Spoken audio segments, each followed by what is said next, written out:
Namaskar and welcome to the Open Court with Women Icons. As India transforms from being a job seeker to a job creator society, many of us aspire to become entrepreneurs. But what stops many is the start.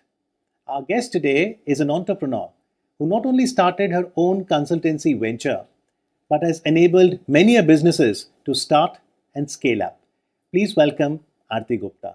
Aarti ji, namaskar and welcome to the program. Namaskar, Amit ji. Thank you for your wonderful introduction. Thank you very much. Most welcome. Would you agree that the start is the most challenging, going from 0 to 1? 100%. The start is challenging, but particularly when it is a woman entrepreneur, Yes. it is much more challenging. Because first of all, they are scared, you know. They also need to have a family support and other things. They have certain foundations. So it does make it very, very challenging unless you get some, initial backup or initial push.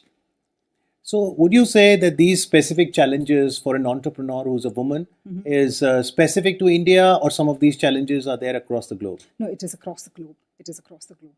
There are, of course, now, many women who have who just looks forward to another woman entrepreneur and motivates themselves. Yes. But still, the young generation, the young people who want to just come up and start their own something or do something, they really need some senior people to come and motivate them to do that. Yes. They cannot just do it like that. So, what's your story? What motivated Aarti Gupta to come into entrepreneurship? Well, there was always, a fire in me that I want to do something different. I want to do something unique. Whatever I started, I never had an idea that I'll be doing this. It was just that once when I was just with some close friend of mine, and we attended some party where we saw some Iraqi delegation had visited that party. And then that clicked me. Oh, Iraqi coming to India, because they had come here to to do some collaborations with Indian business units and all, because it was Iraq was getting rebuilt. Okay. And that's how I just started my journey. And I said, okay, this is something interesting, and I started my own consultancy firm. To start with, Iraq was my first country. Then it was Afghanistan. Then it was Syria. So my family said, why do you go to all these disaster countries? Why don't you see something? I have just started that way. It was not only that, that was a learning period for me too. Okay. And I was exploring all the sides. I started making networks with the dignitaries, with the ambassadors, started doing some research and educate myself. What are the possibilities, policies, and how does business happen? Visited the countries also. Visited Afghanistan, visited Baghdad. Because until unless you go visit yes. the country, meet the people, have a dialogues with them, nothing works out. Right. So it was not that I just, it was not that just within 4 days or 5 days. It was a long journey. Yes. It did take me 3 to 6 months to really understand how do we go about, okay, and what are the different channels which supports these projects, like World Bank, UN, Exim Bank. That's how the journey started. So you founded the Common Ground Consultancy. Yes. What is it that you do? Initially, when I started exploring things, and I knew that there were a couple of ambassadors who told me that their country is looking for the projects in different sectors, transportations or education or trading. And when I used to go and speak to my country colleagues and businessmen here in my country, where do I stand? What is your role? Right. And that's how I started my consultancy firm. Okay. To bridge the two people and give them the path, because until and unless you connect the businessman Okay. and you just connect the other end, Okay. they don't even know. Okay. They don't have the idea to how. Trust me, I mean, the person who's doing a business here in India, his business is going well enough, he'll not even think of doing a business in country like Afghanistan or Baghdad or Iraq until and unless you give them the insight, until and unless you go and educate them and tell them that, look, it will be done. And you don't even have to go to their country. So that means that your business was, you were the bridge I was the who bridge. gave the insights to an Indian business, As how it they is. could scale up and go to countries, other countries, be it Iraq, be it Afghanistan, be it African continent, Absolutely. right? Yep, yep. So how did Indian businesses respond to your services? Initially, they were pretty skeptical. They said like, how about the we don't want. We are doing much better here in India. We are having a good enough income because normally the mindset of a people is like they don't want to unnecessarily fall into a risk. Right. There are very few, a couple of people who says, okay, let us start off. So I used to then, make sure that we invite or we had a kind of meetings in the embassies with the ambassador of particular countries Okay. to give them little more insight about how it is going to work and what are the supports they will get from that country and how the whole venture is going to be channelized. Okay. Money especially, Okay. is my money safe if I'm Yes. investing? That is the main thing. Yes. And the time frame, security, Right. because whether it is Africa or any other country, people want to know what is our security. So all this, so it did take time, but then when we just clicked with one or two projects, Right. then it just went on like that. And those projects did make commercial sense because Of usually when course. an Indian entrepreneur decides to go abroad, we're looking at the American or the European markets. You're saying there is market beyond those. Absolutely beyond those. Well, when I started, we started with trading and commodities because that was the simplest thing. Okay. We thought that okay, it's just with the easiest way to do it. But after that, I used to have a meeting with all the dignitaries and the diplomats of other countries. So there are ample opportunities Right. in different sectors, Right. and you name it, like health, infrastructure, mining, education, so on and so forth. Right. Many things. Well, I just concentrated on education because I felt that there's no point in putting your hands in so many things and just getting nowhere. Okay. It's better to be very clear, focused, and cone down things because people want to see the result. Yes.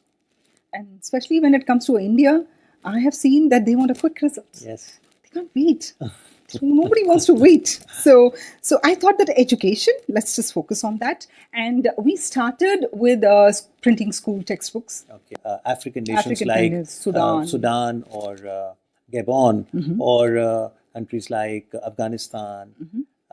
How did people respond to the fact that here was a woman who was coming as part of the business delegation? You'll be surprising. It was just a one-woman army. Yes. I used to just go to the country because until unless you visit the country, you Yes. cannot explore. You don't know how it is going to work out and Yes. all those things. And how will you try to convince your friend who is here, Yes. the businessman of your country, to convince them? You have to, be 100% sure. Yes. So when I went there, I definitely found they are so welcoming. They were so open.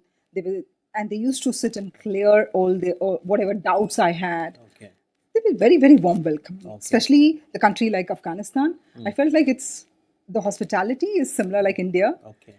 and also for that matter, African countries. Okay. Every country is a beautiful welcomes and beautiful. Of course, see, there are plus and minuses everywhere, Right. but I had traveled all alone to many countries, and I was always safe, and I returned back safe. And interesting that you mentioned the word businessman. Because in common parlance, we say businessman. Do you think high time we also say business person? Because businesswoman is Absolutely. equally important. Absolutely. I think I should correct that first myself. It's a business person. Yes. So, Aarti ji, tell our viewers what are the current opportunities for entrepreneurs in India, particularly entrepreneurs, those of women coming from the rural Indian background? Currently, what I feel is the opportunities for the upcoming women entrepreneurs. The industries like financial advisories and cybersecurity, fitnesses, health sector. These are the market which they have to look into. That's what. So, I give feel us some instances when you say financial advisory. How could we understand this sector better? Reason because you might have seen that it's the fact that women are very bad in handling their finances. They are even today. I've seen you take it even myself. So you need somebody who can advise you how to run your business or how to handle your income taxes and this and that. So I feel that the women should start taking initiative themselves. Okay. They should also start, gaining, having an interest in how do I handle my finances? How do I handle my hiccups if it is there? So that's And you think that sometimes the women are guilty that they themselves would give the passwords of their, say, digital assets to their husbands or to their we should not do that. We should not do that. and that is like we should come up with. There are nowadays I have seen that there are lots of skill development courses. I think even the woman who is just planning to do their startups or things like that, they should, instead of just being dependent on their family members or their husbands or their children or their colleagues, they should start taking initiative themselves. They should go take up the course, start understanding. Okay, how do I do my income taxes? How do I pay my GST? What is GST? Different kinds of GST.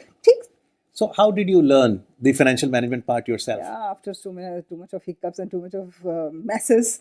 To be very honest, even I was a similar kind of thing. My husband used to handle everything for me. Then long term. Then it was a period during this COVID time when I just messed up paying GSTs and all those things. So then they said like, oh, 1 year you did not pay the GST. You have lots of letters and bills coming here and there, because I was in Bangalore lockdown and all the bills and everything used to come to Delhi, and I did not even think about it at that time. Then my husband said, you had made up this mess. Now you clear it up. Okay. Thanks, and I really thank him for that, because that is the time when I learned how to get into all these things. And therefore, it is not just the start that is challenging. You're saying for an entrepreneurship, even as you go forward, the hiccups can come at any stage. Any stage. Even if you are, say for that matter, even if your company is like 10 years old or 15 years old, you every day face new challenges, new things. So we just have to be every day learning something new. So be ready to face the challenges. No matter what our business, it's important that we do promote our business. So now you help organize B2B, business to business, and B2G, business to government. Yes. How can businesses take advantage of that? Okay. Now, my decades of experience and the network which I could create all this year around, like whether it is dignitaries or ambassadors or ministers or all these things, and the business in houses. First and foremost important thing is to find out what exactly both the parties are looking for, whether it is B2B or B2G. Right. Understand their requirement. What is the purpose of that? What is the project? What is the timeline? And whether what is the parameter both the parties are looking for. And then once when you are clear with what both the parties are looking for, and in sometimes when you see that things are not going to really work up in a positive manner, I'm very candid enough to tell them that no, this is not going to work up. One has to be there, connecting these B2B or B2G, and then go forward. good that now being digitalized everything, Yes. now people are always, the whole world has become too small. They're Right. on Facebook, they're on LinkedIn, they're on all these things. But earlier those days, once you're in a different city, Right. you lost the contact, you lose the contact that way. Current role, I think you visited nearly 48 nations. 42 countries, 42 nice. to 47 countries. Very nice. I have to keep a record of it now. Very nice. It's nearing a half century. Yeah, So tell me that if, day. if the COVID would have not occurred, Yes. I would have cleared that half century. But I think what viewers would love to know Mm-hmm. is the day that you decided that you're going to resign Mm-hmm. from your corporate job. Because a corporate job in an MNC is a lucrative job, because come last day of the month and you have those 3 letters coming to your mobile, salary is credited. Yes. That brings joy to you and to family. More than me, it used to bring joy to the family, and that's what happened to everyone. I think anyway, that's true. But I think sometime we need to listen what our heart says and stop just thinking what mind says. Yeah. So you listen to your heart. I listened to my heart, and I did have lots of bombarding from all sides that you have done a disaster, you've done a wrong decision, and even for that matter, to be very honest, the 6-7 months which I was going through, even sometimes I used to feel, did I really do wrong? But then again, no. Motivate yourself. So is this a challenge specific to a woman? It is challenging to men and a woman, of course, but more to a woman, I think, I should say. Because, you keep people talking so much, and being a emotional side, the women take it more serious than a men. I'm not saying that men are not emotional.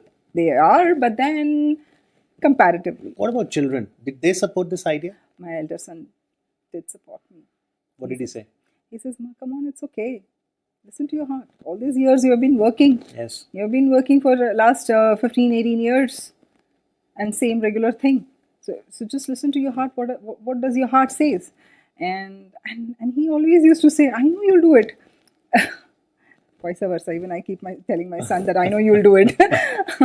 So that's how we just started off. So if some of them are watching the program right now, what is your tip? What are some of the do's and don'ts if somebody is wanting to venture into a startup? What I feel is, first of all, you should be clear of what is your motive. Make your business plans. Be ready for your, successes and the risks. What you're going to face. Yes. So discuss it with your family, or